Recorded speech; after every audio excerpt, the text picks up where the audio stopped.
As if we needed yet another reminder of what it's like to be in the AFC East and not be the New England Patriots, consider what took place yesterday afternoon in snowy, conjures and in front of your face Orchard Park, and why the poor Buffalo Bills, who haven't appeared in the NFL playoffs since Bill Clinton was in the Oval Office, were doing some hosting and hoping, welcoming the Indianapolis Colts, hoping to keep pace with the first-place Pats in the AFC East. Yes, the Bills emerged with a 137 overtime victory on LaShawn McCoy's 21-yard two-count run, leading to old-time pandemonium at Whiteout New Era Field.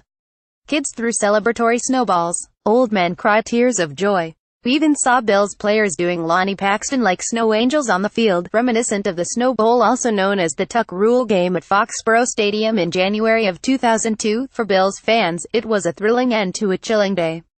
Imagine the 76 Bills not only added some spark to their wild-card playoff hopes, but they kept the 102 Patriots, who play the Dolphins tonight at Hard Rock Stadium, from clinching the division. It was cold, crazy and cartoonish in Buffalo yesterday, the conditions so bad that nobody could do much of anything. You've heard of the punt, pass and kick contest. This was the can't punt, can't pass and can't kick contest, with the added lowering of the competitive bar coming in the form of Buffalo resorting to third-string quarterback Joe Webb in the third quarter after rookie Nathan Peterman, starting in place of the injured Tyrod Taylor, was hurt after being hit hard by the Colts' Jonathan Hankins and Antonio Morrison.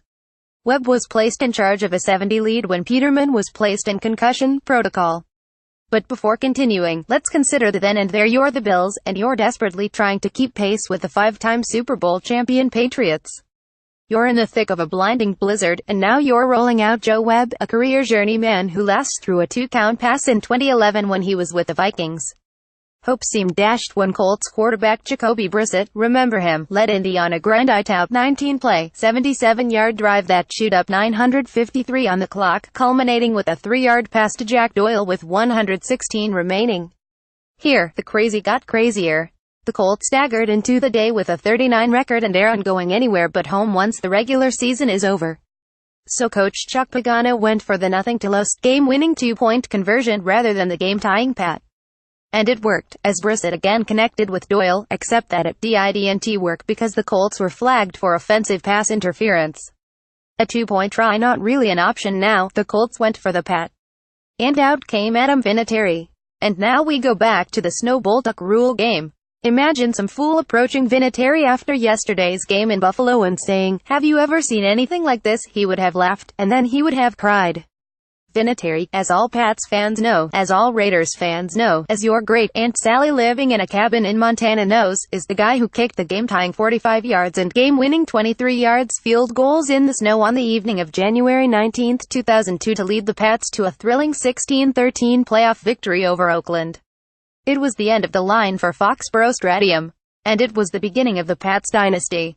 Vinatieri did kick what turned out to be a 43-yard pat yesterday to tie the game. But the Colts got the ball back with 101 remaining in regulation when Webb's horrible short pass intended for Bills tight end Charles Clay was intercepted by the Colts' Matthias Farley at the Buffalo 37. With 6 seconds left, Vinatieri returned to try for a game-winning 43-yard field goal. He was wide left, as into the left of Bernie Sanders. The Bills now had a chance to win in overtime, and they did. Snowballs and snow angels, tears and cheers, hugs and high-fives. It has to be the biggest Bills victory in the 21st century. Think about that, Pats fans.